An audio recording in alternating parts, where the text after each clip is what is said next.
Assalamualaikum warahmatullahi wabarakatuh.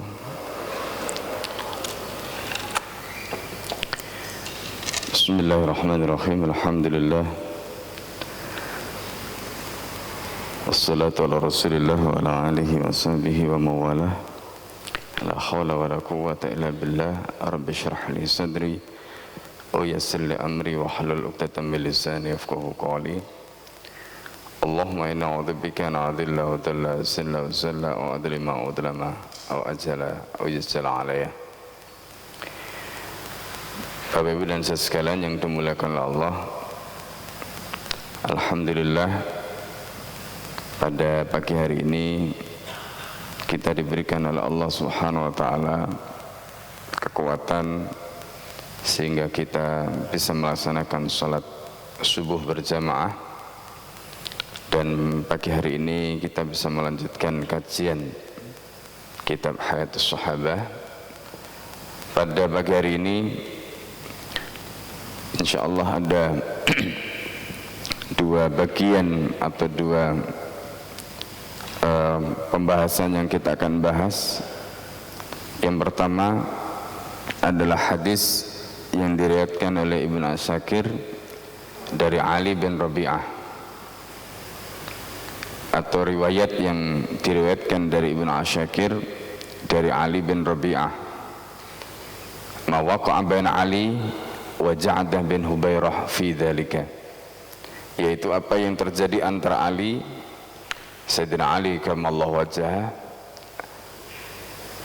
Sayyidina Ali Amirul Mukminin dengan Ja'dah bin Hubairah. Bapak Ibu dan saudara sekalian yang dimuliakan Allah, dalam riwayat ini disebutkan wa akhraja Ibnu Asakir an Ali bin Rabi'ah. Ibnu Asakir telah meriwayatkan dari Ali bin Rabi'ah qala ja'a Ja'datu Ibnu Hubairah ila Ali radhiyallahu anhu. Ja'dah bin Hubairah radhiyallahu anhu telah datang kepada Sayyidina Ali karramallahu wajhah. Faqala, maka kemudian berkata, jazakumullahu khairan. Maka kemudian berkata Ja'dah bin Hubairah. Apa yang dikatakan oleh Ja'dah bin Hubairah? Ya Amirul Mukminin, ya Amirul Mukminin, wahai Amirul Mukminin, ya'tika rajulani, datang kepada anda dua orang laki-laki, anta habbu ila ahadihima min nafsihi, di mana engkau lebih dicintai oleh salah seorang di antara keduanya melebihi dirinya. Subhanallah. Au qala min ahlihi wa malihi, atau ada yang mengatakan lebih dicintai ketimbang keluarga dan hartanya. Wal akhar, sedangkan yang lain, lau yastati'u ayyad bahaka lada bahaka, kalau sekiranya dia bisa memberikan pengorbanan untukmu, maka dia pun akan memberikan itu untukmu. Jadi saking cintanya kepada Sayyidina Ali karramallahu wajhah. Fataqdil hada ala hada, maka putuskanlah atau engkau putuskan untuk ini, artinya apa, menjadi haknya dia, dan mengenai kewajiban orang lain atau yang lain terhadap hak yang satunya lagi tadi. Ini adalah situasi yang tentu tidak mudah.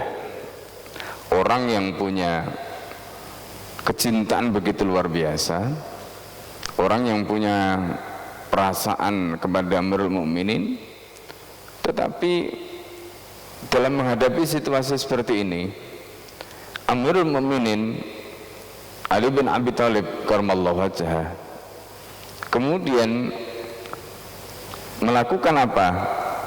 Beliau kemudian mengatakan qala Falazahu, ini ungkapan dari Ja'dah bin Hubairah. Falahazahu Aliyun radhiyallahu anhu. Lahaza itu dijelaskan di sini, ini telapak tangan Amirul Mukminin Ali bin Abi Thalib tadi, kemudian dipukulkan ke dada salah seorang di antara mereka. Waqala, lalu kemudian Sayyidina Ali mengatakan, inna hada syai', ini adalah sesuatu, lau kana li, kalau ini milikku maka fa'altu, aku akan melakukannya.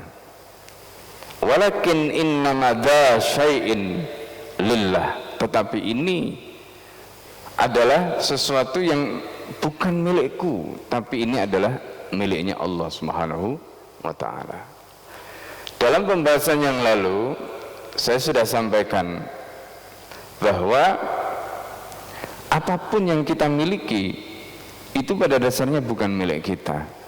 Yang diamanahkan kepada kita itu bukan milik kita. Ya.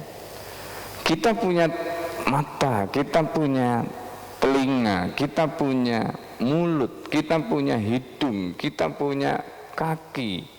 Semua yang diamanahkan pada kita itu bukan milik kita. Karena pada dasarnya semuanya itu adalah miliknya Allah.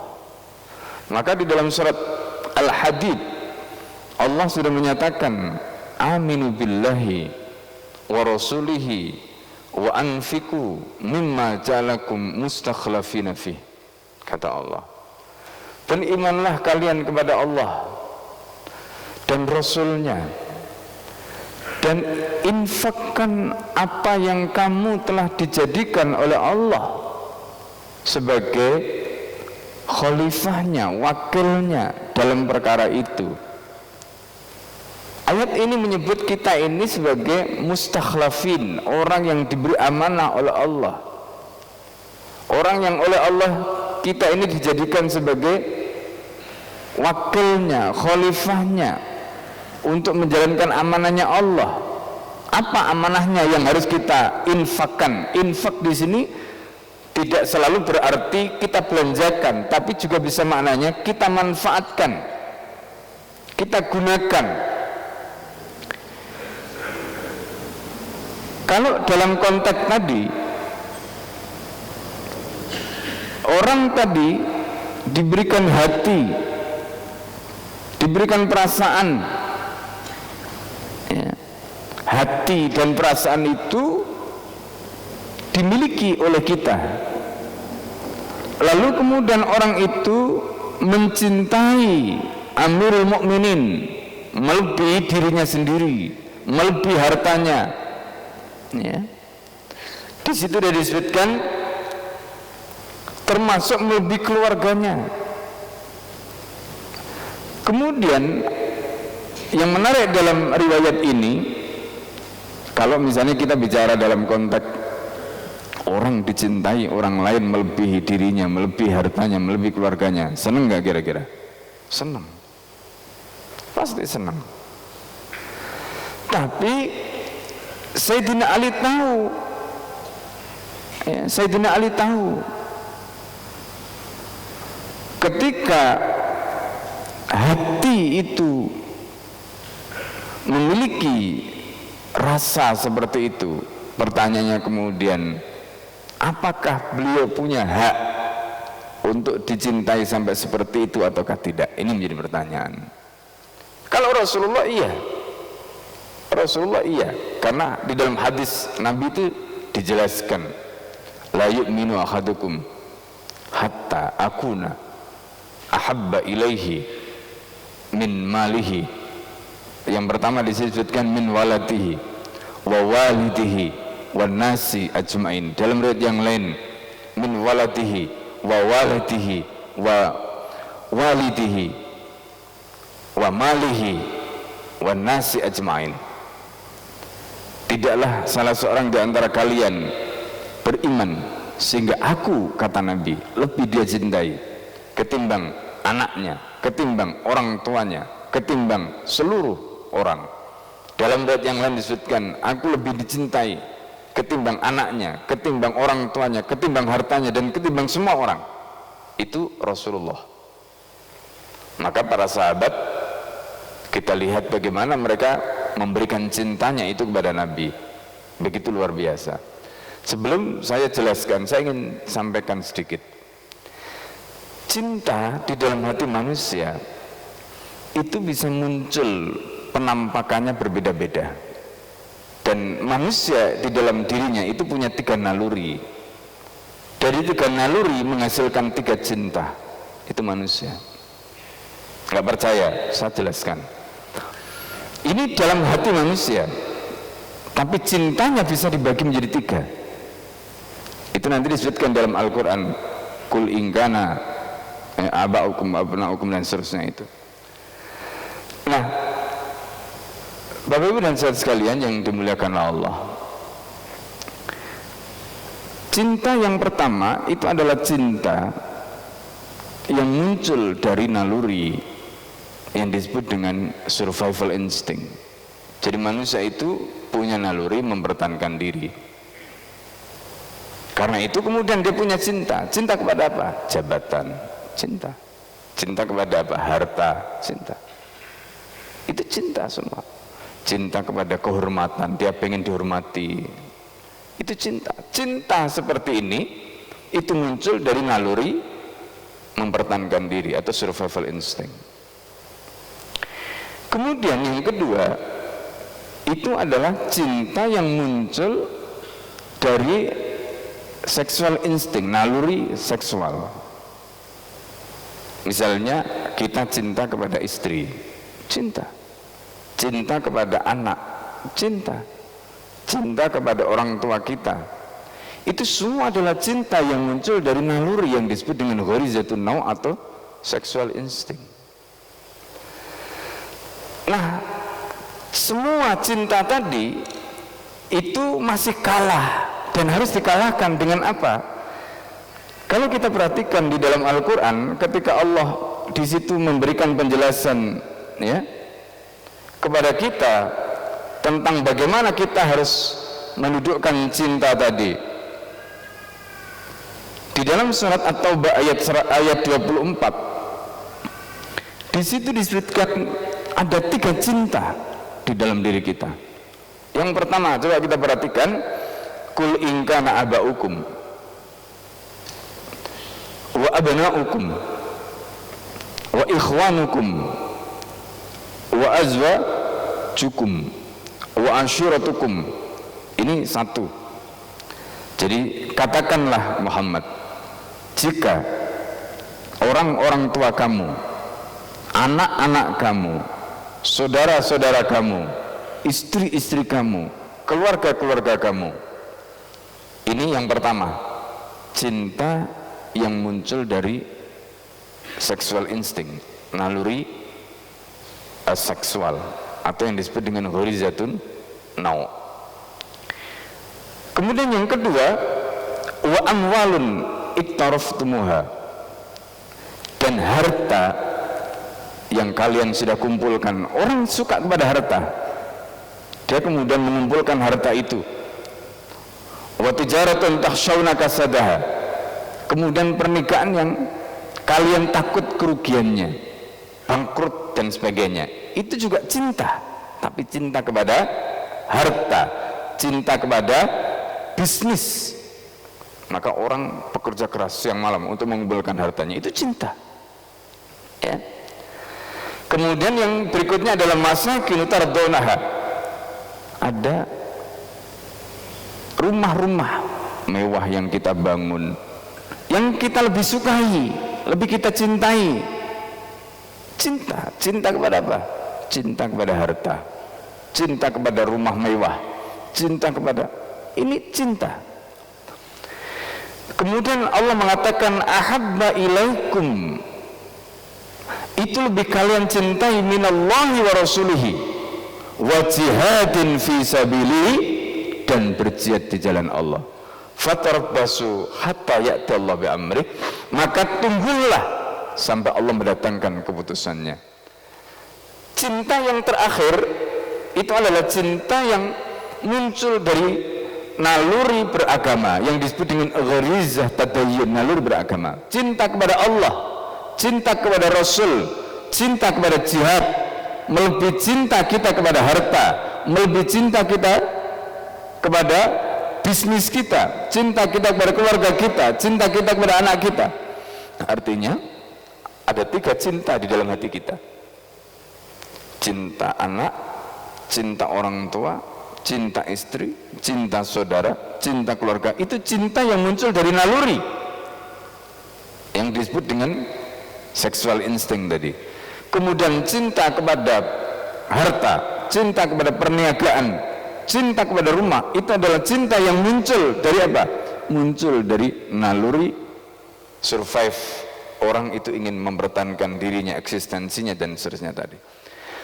Kalau cinta-cinta tadi itu mengalahkan cinta kita kepada Allah, yang merupakan cinta yang muncul dari naluri beragama, gharizah tadayyun, maka kata Allah, tunggu, fatarabbasu hatta ya'ti Allah bi amri, tunggu keputusannya Allah.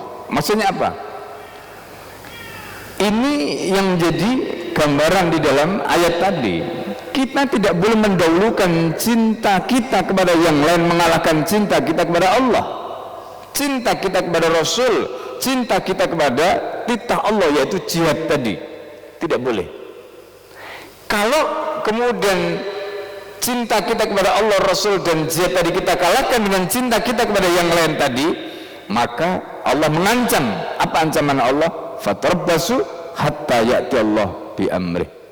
Tunggu sampai Allah mendatangkan keputusannya, dan Allah tidak ridho. Nah, ini juga sama. Misalnya seperti sekarang ya, kita sedang bangun masjid. Pertanyaannya, kita mau infak, mau wakaf atau tidak? Pilihannya itu. Kalau kita cinta harta kita mengalahkan cinta kita kepada Allah, maka kita lebih sayang pada harta kita. Tapi kalau kita lebih cinta kepada Allah, harta bagi kita itu nggak ada artinya, karena kita lebih cinta kepada Allah. Kalau kita lebih cinta kepada harta kita, kata Allah tadi, fatarabbasu hatta ya'ti Allah bi amri, kamu tunggu saja sampai Allah mendatangkan keputusannya. Apa maknanya? Kita bisa mati, harta kita habis, kita nggak dapat nilai di sisi Allah Subhanahu wa taala. Atau belum mati, harta kita habis, tapi bukan untuk membangun rumah di surga, juga nggak ada artinya. Itu yang dimaksud oleh Allah, fatarabbasu hatta ya'ti Allah bi amri. Nah, yang ingin saya ceritakan di dalam ayat ini, Bapak Ibu dan saudara sekalian, di dalam hati kita itu selalu berperang 3 cinta itu. Di dalam hati kita itu selalu berperang 3 cinta itu. Lalu pertanyaannya, bagaimana caranya kita mengendalikan 3 cinta tadi? Mana yang kita menangkan? Nah, ini penting. Sayyidina Ali ketika menjadi Amirul Mukminin, jadi khalifah tadi, kalau beliau berpikir tentang survival instinct, naluri untuk mempertahankan diri, maka beliau akan mengatakan senang sekali dicintai orang dengan begitu banyak pengikutnya, banyak orang yang rela melakukan apapun untuk beliau. Beliau sanggup, katakanlah begitu.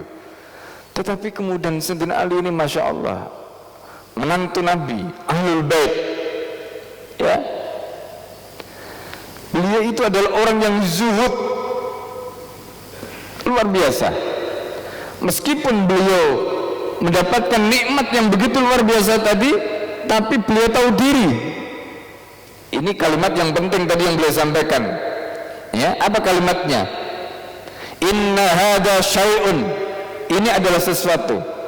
Lau kanat li, kalau ini menjadi hakku, la fa'altu, aku pasti akan melakukannya. Tetapi ini bukan hakku, ini adalah miliknya Allah. Maksudnya apa? Beliau menepuk dadanya. Orang tadi itu dadanya ditepuk, itu kaitannya dengan perasaan orang tadi, kaitannya dengan cintanya orang tadi. Cinta ini, ya, ini miliknya Allah, bukan milikku. Subhanallah. Ini zuhudnya Sayyidina Ali, sampai soal perasaan beliau pun zuhudnya luar biasa. Sayyidina Ali bukan hanya zuhud dalam hal harta, ya.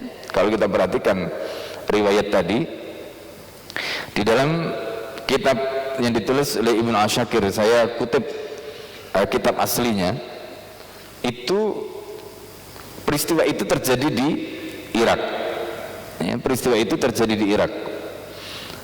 Nah, di dalam riwayat Ibnu Asyakir dalam kitab Tarikh Madinah Dimashq itu disebutkan, ya, jadi di dalam kitab itu dikatakan termasuk tentang Sayyidina Ali tadi.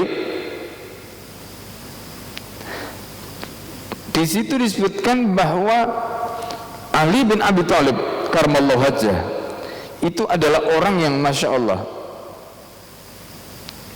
Apa kata beliau? Analladzi ahantud dunya. Aku adalah orang yang menghinakan dunia. Dunia itu nggak ada artinya bagiku, masya Allah. Termasuk apa pujian dalam tanda petik cinta dan sebagainya tadi, itu nggak ada artinya. Ini dunia semua. Belum sadar itu. Ini miliknya Allah, bukan milikku. Berikanlah kepada Allah. Kasarannya begitu. Sampai begitu rupa. Kemudian dalam riwayat yang lain disebutkan, ya, dalam riwayat yang lain disebutkan, ya, Umar bin Abdul Aziz itu mengatakan, ya, izhadin nas fid dunya. Jadi kita ini dalam perkara dunia, kita ini harus zuhud, ya, jangan sampai berebut karena tadi itu jabatan, karena harta, karena kedudukan, karena macam-macam tadi, ya. Ini zuhud.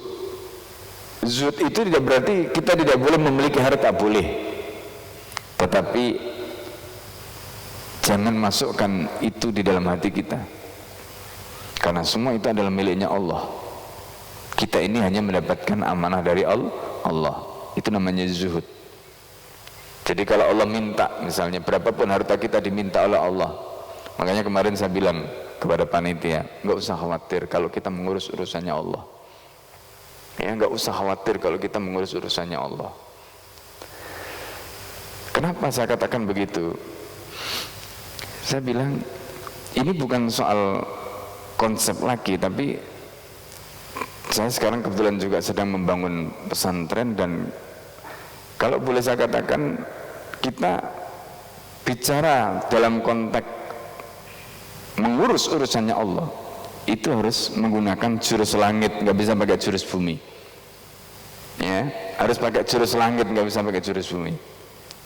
Kalau kita pakai jurus bumi, stres nanti, ya, nggak punya duit, waktu belanja material nggak ada duit, waktu bayar tukang nggak ada duit. Itu kalau pakai jurus bumi. Kata Allah, ma indakum yanfat, apa yang di tangan kamu itu bisa kering. Wa ma indallah, tapi kalau yang di tangan Allah itu abadi, nggak ada habisnya. Bagi Allah 17, sekian miliar itu kecil.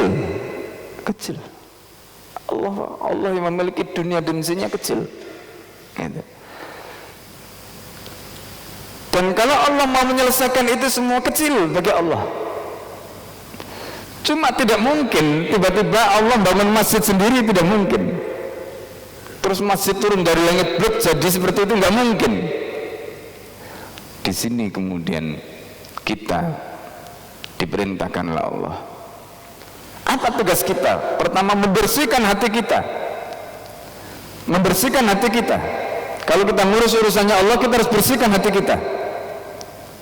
Yang ada adalah Allah. Jangan saya, kita, kami, nggak ada. Bersihkan semuanya itu. Itu kita bicara zuhud tadi itu. Kita bicara akhirat, kita bicara zuhud. Jangan sampai nanti kita melakukan amal sia-sia. Sudah capek-capek karena saya, aku, kami, kita. Amal kita sia-sia di mata Allah, tidak ada nilainya. Karena kita riya, kita tidak ikhlas. Ini penting. Maka kita harus selalu mengatakan, kita harus selalu membersihkan niat kita. bahwa apa yang kita lakukan ini karena Allah Subhanahu wa taala. Itu penting. Jadi yang kita lakukan semuanya karena Allah. Itu yang diingatkan Sayyidina Ali tadi. Lau kana hada li la fa'altu. Kalau ini menjadi hakku, ini milikku, aku akan lakukan. Tapi ini ada memiliki, dan memiliki itu adalah Allah Subhanahu wa taala. Subhanallah. Itu iman tauhid yang paling penting. Itu akan menjadi kekuatan yang luar biasa. Kita nggak punya duit, kita nggak punya kemampuan, tapi Allah mampukan. Karena Allah Maha. Ya.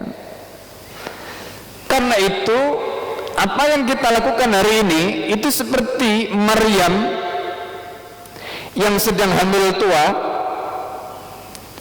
disuruh menggerakkan pokok kurma oleh Allah. Bayangkan orang hamil tua, lapar, kemudian diusir oleh orang-orang di kampungnya, kemudian beliau bersandar di bawah pokok kurma, lalu kemudian beliau pengen makan karena sedang mengandung Nabiullah Isa alaihissalam. Lalu kemudian apa kata Allah? Wahuzzi ilaiki bijid'in nakhlati. Kamu gerakkan saja pokok kurma itu.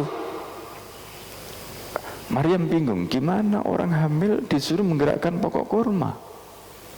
Ya kan? Orang hamil disuruh menggerakkan pokok kurma. Kira-kira kuat nggak kira-kira? Nggak kuat. Pokok kurmanya itu sendiri nggak bisa digerakkan. Apalagi yang menggerakkan orang hamil, nggak punya kekuatan. Tapi itu perintahnya Allah. Wahuzzi ilaiki bijid'in nakhlati. Kemudian apa kata Allah? Nanti tuh sakit ya, alaiki rutoban janiya. Nanti rutop, kurma-kurma basah itu akan rontok di pangkuanmu.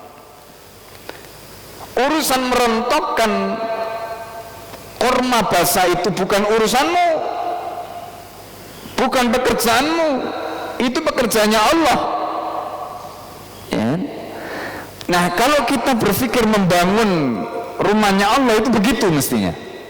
Kalau kita berpikir ngurus urusannya Allah itu begitu mestinya. Yang menyelesaikan semuanya ini adalah Allah. Tugas kita itu adalah melaksanakan apa yang menjadi wasilah tadi. Jangan pernah mengklaim bahwa ini karena kita. Bisa-bisa kalau seperti itu nanti nggak akan pernah selesai proyeknya. Kenapa? Karena Allah tidak ridho. Allah tidak ridho. Ya. Ini adalah proyeknya Allah, bukan proyek kita. Gitu. Itu cara berpikir, itu hati kita harus kita bersihkan. Itu yang dimaksud tadi, kita bersihkan hati kita. Ikhlas, zuhud, macam-macam tadi. Ikhlas dari pamrih, zuhud tadi itu termasuk. Ya, baik itu terkait dengan nama, macam-macam, kita harus bersihkan semua. Insya Allah, kalau seperti itu hati kita, seperti itu pikiran kita, seperti itu mindset kita, Allah akan bantu. Dalam waktu yang sekejap akan selesai. Saya kemarin ada talkshow di komplek apa namanya perumahan yang kita bangun pesantren. Kebetulan di situ ada 3 pesantren. Saya cerita pengalaman sedikit. Ya. Jadi ada 3 pesantren. Kebetulan pesantren kami itu yang paling belakang, karena yang lain itu sudah beli tanah 2015, ada yang kemudian setahun atau 2 tahun yang lalu gitu. Nah, kita baru masuk bulan Mei tahun ini. Begitu dapat wakaf, langsung kita ya minta petunjuk sama Allah, ya kita ajak para masyayikh, ya orang-orang soleh ke situ untuk mendoakan. Kemudian mantap, ya sudah, bismillah, tawakal Allah, kita jalan. Apa yang terjadi kemudian? Dalam waktu 5 atau 6 bulan bangunan dengan segala komplek yang ada di situ, ada 3 bangunan, ya, termasuk gedung 3 lantai, 2 blok, berarti ada 6 semua. Dan kalau dinilai nggak tahu berapa miliar, saya tidak tahu karena kita nggak menghitung RAP-nya. Itu semua bisa selesai. Kalau ditanya hebat amat, yang hebat bukan kita, yang hebat adalah Allah Subhanahu wa taala. Kalau kita menggunakan logika manusia nggak bisa. Dari mana duitnya kok lancar sekali? Urusannya Allah. Kita sedang menjalankan proyeknya Allah. Makanya saya kemarin ketika tanya kepada panitia, berapa lama ini dikerjakan? Ya kalau uangnya lancar insya Allah 2 tahun saya selesai, insya Allah. Yang penting bersihkan hatinya, bersihkan niatnya. Ya. Kita zuhud dari urusan manusia. Ya, kita buang semua kotoran-kotoran ada dalam hati kita, nanti Allah akan bantu. Itu kuncinya. Kalau Allah sudah turun tangan membantu, kata mereka, ini Ustadz bangun kayak sulapan saja, bangun kayak sulapan saja. Lu kita juga nggak ngerti. Saya bilang pokoknya saya setiap malam dengan teman-teman, pokoknya kita munajat kepada Allah, minta kepada Allah. Apalagi ini masjid, ya, minta kepada Allah. Setiap jamaah diminta wirid,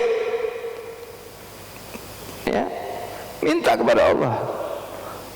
Perbanyak baca istighfar. Untuk apa istighfar? Membersihkan hati kita. Dalam surat An-Nasr ketika Allah memberikan kemenangan, kan biasanya orang menang, orang sukses itu kan menepuk dada. Apa yang diperintahkan?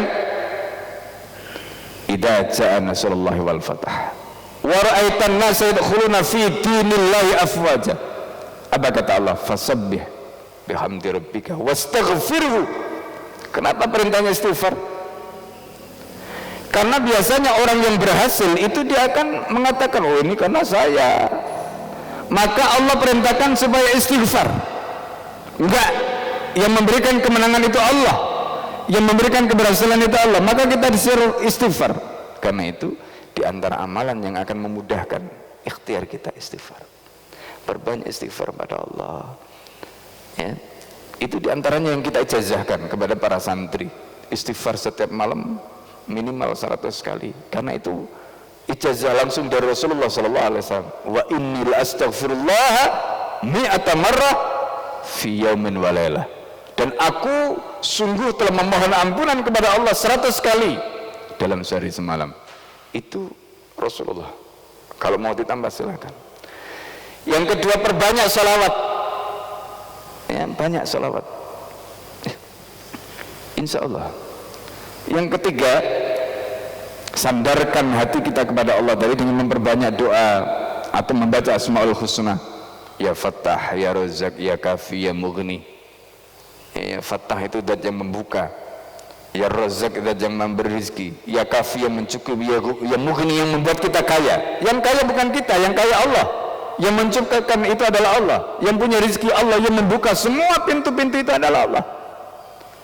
Nah, ini yang dikatakan Sayyidina Ali tadi, lau kana hadali la fa'altu. Kalau seandainya ini hakku, aku akan lakukan, tapi ini bukan, ini miliknya Allah Subhanahu wa taala. Maka kita bersihkan hati kita. Ya. Bersihkan hati kita. Banyak baca istighfar, banyak baca salawat, banyak baca tadi itu Ya Kafi, Ya Mughni, ya Fattah, Ya Razzaq, Ya Kafi, Ya Mughni. Itu Asmaul Husna. Dan minta kepada Allah. Karena ini miliknya Allah, bukan milik kita, ini proyeknya Allah.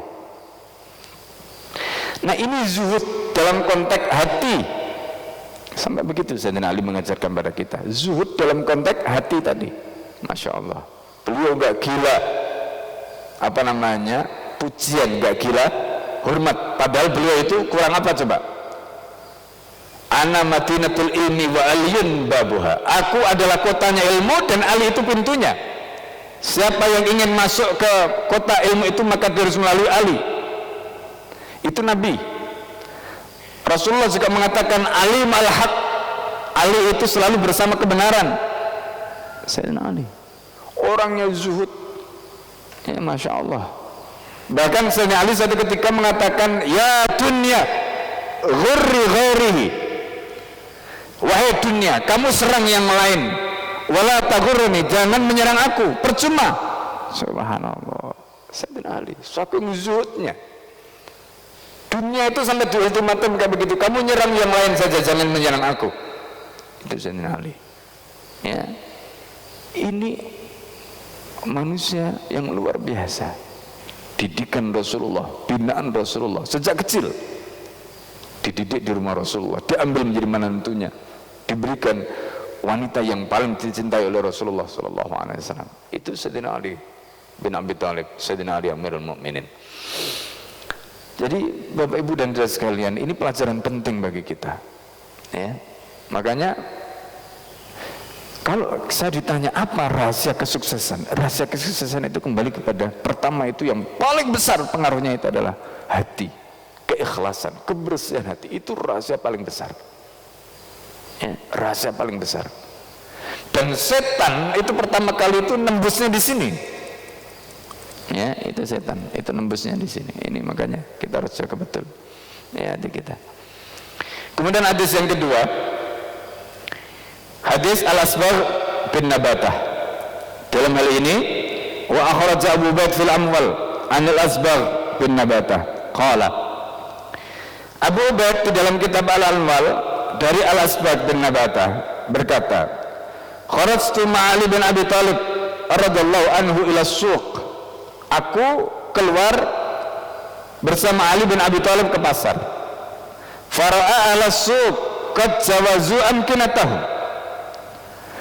Maka ketika itu Amirul Mukminin Sayyidina Ali bin Abi Thalib melihat para pelaku di pasar, mereka yang punya bedak-bedak, mereka yang punya kios-kios di pasar itu, qad jawazu amkinatahum. Jadi mereka itu pada melampaui tempat mereka, geser, atau mungkin ada yang memonopoli dan sebagainya. Ini yang terjadi. Faqala, maka kemudian Amirul Mukminin mengatakan, ma hadza? Ini apa ini? Beliau marah. Qalu ahlu suq qad jawazu amkinatahum. Orang-orang yang jualan di pasar itu mereka sudah melampaui tempat-tempat mereka. Ada yang mungkin memperbesar atau melakukan ekspansi, atau mungkin ngambil yang katakanlah apa yang bukan haknya dan begitu saja. Faqala, maka kemudian beliau mengatakan, ala sadalaka ilaihim suqul muslimin kamusallil musallin. Katanya, pasarnya orang Islam itu seperti masjid, seperti musola. Apa maksudnya? Ya, siapa yang datang dulu yang dia dapat. Gak ada kapling-kaplingan, kata Sayyidina Ali. Masya Allah, gak ada kapling-kaplingan, ini tempat umum ya, pasar itu tempat umum katanya, gak ada kapling-kaplingan. Subhanallah, siapapun punya hak untuk berdagang di pasar. Coba, luar biasa ya. Nah, orang di masjid juga begitu, orang sholat di masjid juga begitu. Siapa yang datang di saf paling depannya itu saf dia. Nggak boleh orang lain, oh ini jangan di tempat ini, tempat saya. Nggak boleh, nggak ada kapling di masjid, nggak ada kapling di masjid. Siapa yang datang duluan, maka dia yang berhak mendapatkan tempat itu. Itu yang terjadi. Masya Allah. Man sabaka ila syai'in fawalahu, ya, yauma hatta yada'ahu.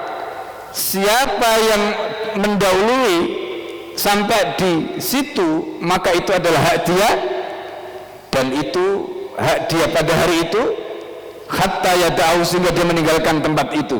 Itu kata Sayyidina Ali. Ini juga pelajaran bagi kita. Makanya masjid itu bukan milik organisasi, bukan milik kelompok. Masjid itu adalah tempat milik umum bagi seluruh kaum muslimin. Nah, ini pasar juga begitu, bukan milik kelompok, bukan milik organisasi, tapi pasar itu adalah tempat milik umum. Bahwa kemudian itu nanti pemerintah ngatur, silahkan, tapi semua orang yang mau berdagang di tempat tadi punya hak. Itu prinsipnya, punya hak ya. Nah, ini sama seperti haji. Rasulullah SAW pernah menyatakan, Mina munahuman sabat. Mina itu adalah tempat bagi siapa saja yang lebih dulu sampai di situ. Maksudnya apa? Enggak boleh ada mengaplik. Ini yang dijelaskan oleh baginda Nabi Muhammad sallallahu alaihi wasallam. Kada fil kanzi, begitulah riwayat tadi disebutkan di dalam kitab Kanzul Umal. Wa qad taqaddama qissatu Ali radhiyallahu anhu ma'al yahud fi qasasis sahabah fil a'mal wal akhlaq al-mufdiyah ila hidayatin nas. Jadi kisah tentang Ali dengan orang Yahudi mengenai kisah-kisah sahabat terkait dengan aktivitasnya, perbuatannya, akhlaknya yang begitu luar biasa sehingga bisa mengantarkan orang lain mendapatkan hidayah. Subhanallah. Kita mungkin pernah mendengar cerita antara Sayyidina Ali dengan Qadhi ya, Suraih. Ketika itu Sayyidina Ali sebagai seorang kepala negara, Amirul Mukminin, beliau ada sengketa dengan orang Yahudi terkait dengan baju besi. Itu adalah baju besinya Sayyidina Ali. Baju besi itu hilang. Tiba-tiba baju besi itu ada di tangan orang Yahudi. Sayyidina Ali mengatakan, ini baju besiku. Kata orang Yahudi, nggak bisa. Mana buktinya, mana saksinya? Nggak bisa menghadirkan saksi. Baik, kalau begitu kita bawa ke pengadilan. Dibawa ke pengadilan. Begitu di pengadilan, Qadhi ya, di dalam hadis Nabi disebutkan ya, al-bayyinatu 'alal mudda'i wal yaminu 'ala man anqara. Bayyinah, bukti itu bagi orang yang mengklaim. Wal yaminu, dan sumpah 'ala man anqara, untuk orang yang menolak klaim tadi. Sayyidina Ali ketika di pengadilan itu ditanya, ya, Anda mengklaim itu baju Anda, ada enggak saksinya? Tidak ada. Ada enggak bukti-bukti yang lain? Tidak ada. Kalau begitu, maka baju ini adalah haknya orang Yahudi ini. Subhanallah. Begitu orang Yahudi dimenangkan di pengadilan, pengadilan melibatkan antara dirinya dengan Amirul Mukminin, orang Yahudi itu langsung dia mengatakan kepada Qadhi, ya, meskipun sudah diputuskan bahwa baju ini memang betul miliknya Amirul Mukminin, ya, miliknya Sayyidina Ali. Dan karena itulah maka kemudian orang Yahudi tadi, karena melihat bagaimana adilnya Islam, kepala negara saja dikalahkan, bukan hanya sekedar kalah dari rakyat biasa, tapi kalah dari orang Yahudi. Subhanallah. Itu yang membuat orang Yahudi tadi melihat bagaimana keadilan Islam, bagaimana indahnya Islam, dan akhirnya dia masuk Islam. Itu orang Yahudi tadi. Itu yang dimaksud dalam kisah tadi, ya, kisah-kisah sahabat akhlaknya begitu luar biasa sampai terhadap rakyat jelata, sampai terhadap orang yang non muslim sekalipun. Subhanallah. Nah, Bapak Ibu dan saudara sekalian, jadi riwayat yang kedua ini menjelaskan kepada kita tentang hukum tempat umum, ya. Tempat umum itu apa saja? Banyak, ya. Makanya seperti jalan itu tempat umum, ya. Jadi jalan itu tidak boleh misalnya dikapling oleh orang tertentu untuk kebutuhan pribadi, tidak boleh. Itu tempat umum. Peruntukannya untuk apa? Harus kita gunakan sesuai dengan peruntukannya, misalnya kayak gitu. Nah, ini bagian-bagian dari hukum Islam, ya, bagian-bagian dari hukum Islam. Nah, karena itu, ya, nanti mungkin ke depan, ya, ini juga terkait dengan tempat umum tadi, ya. Kemarin ketika rencana pembangunan masjid sudah diikuti dengan pembuatan parkir, ya. Karena misalnya jalan itu tempat umum, dipakai untuk jalan, harusnya tidak boleh untuk parkir, ya, karena kalau parkir di jalan bisa mengganggu orang jalan. Nah, ini hukumnya. Nah, jadi makanya kemarin sudah difikirkan bagaimana caranya supaya nanti parkir ada tempat sendiri, supaya jalan tetap berfungsi sebagai jalan, tidak mengganggu tempat umum. Ya, kalau misalnya orang demo, bagaimana? Demo di tempat umum, silakan jalan, menggunakan jalan tadi, tapi jangan sampai jalan itu terhalang bagi orang lain sehingga orang itu tidak bisa berjalan. Jadi selama masih bisa dimanfaatkan untuk jalan dan itu sifatnya bukan permanen, silakan. Nah, misalnya kayak begitu. Ini contoh-contoh terkait dengan penggunaan fasilitas umum, bagaimana kita menggunakan itu sesuai dengan maunya Allah, bukan maunya kita, ya. Al-muslimuna syuraka, orang Islam itu bersarikat fi salasin, dalam 3 perkara, dalam 3 hal, fil ma'i wal kala'i wan nar. Ini bagian dari persoalan yang menyangkut kepemilikan umum. Nah, jadi tadi masjid, jalan, kemudian pasar, ya, ini, ya. Kalau kita naik ke atas seperti frekuensi macam-macam itu termasuk bagian. Ya, meskipun kalau kita lihat sekarang ada ngatur, ya, udara, ya, seperti di langit, ya. Itu ada ngatur penerbangan macam-macam, ada ngatur. Ya iya harus ada ngatur. Meskipun itu hukum asalnya adalah tempat umum. Siapapun boleh terbang, harusnya begitu. Tetapi kemudian diatur, ya, dan begitu seterusnya. Nah, Bapak Ibu dan saudara sekalian yang dimuliakan Allah, ini gambaran yang harus kita pahami. Begitu luar biasanya Islam.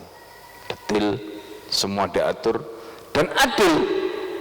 Islam tidak memihak kecuali kepada kepentingan Allah Subhanahu wa taala, kecuali sesuai dengan maunya Allah Subhanahu wa taala. Ketika seorang kepala negara mengatur mengikuti maunya Allah, maka manusia itu semuanya akan tunduk.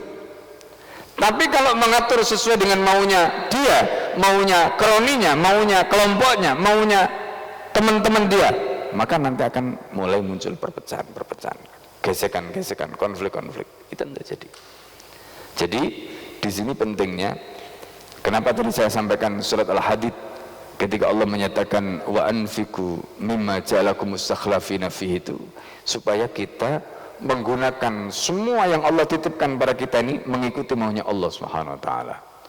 Kalau kita menggunakan semua yang dititipkan Allah kepada kita itu sesuai dengan maunya Allah, insya Allah semua akan tenang hidupnya, semuanya akan nyaman, semuanya akan adil, semuanya akan beres.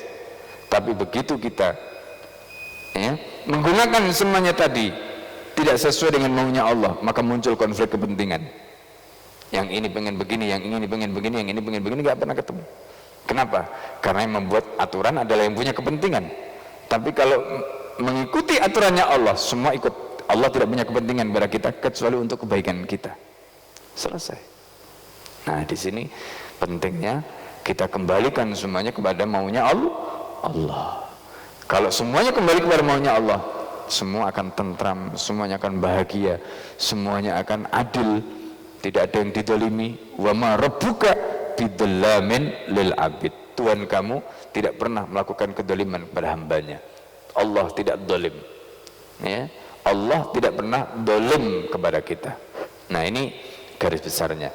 Oleh karena itu, pelajaran yang berharga dari Amirul Mukminin tadi yang pertama tentang bagaimana kezuhudan sampai dalam perkara hati, sampai dalam perkara mahabbah tadi, ya, dimana kemudian cinta kepada Allah, Rasul, dan apa yang Allah inginkan itu diutamakan ketimbang kepada yang lain.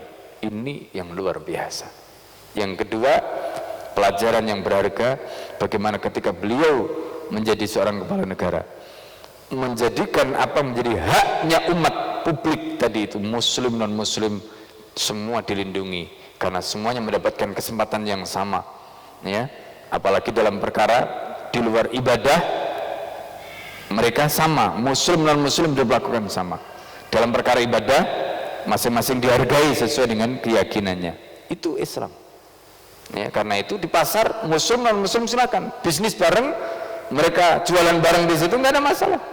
Itu bagaimana adilnya. Nggak ada kemudian bahwa ini khusus untuk orang Islam, orang non muslim nggak boleh. Nggak, Islam itu adil, asal non muslim pun mengikuti hukum Islam, orang Islam pun mengikuti hukum Islam, mengikuti maunya Allah, selesai semua.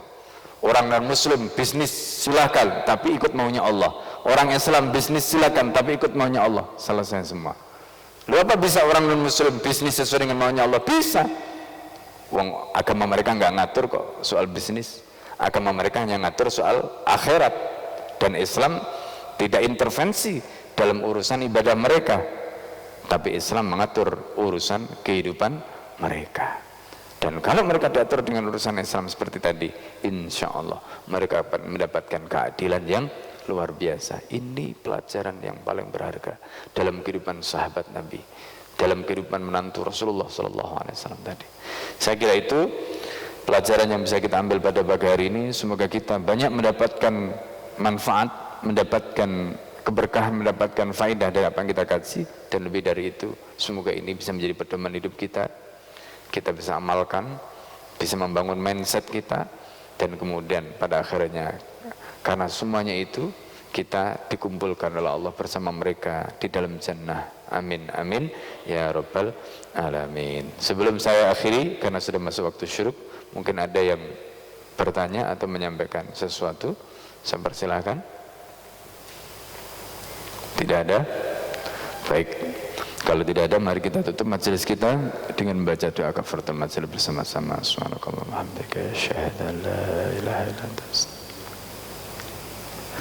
Assalamualaikum warahmatullahi wabarakatuh.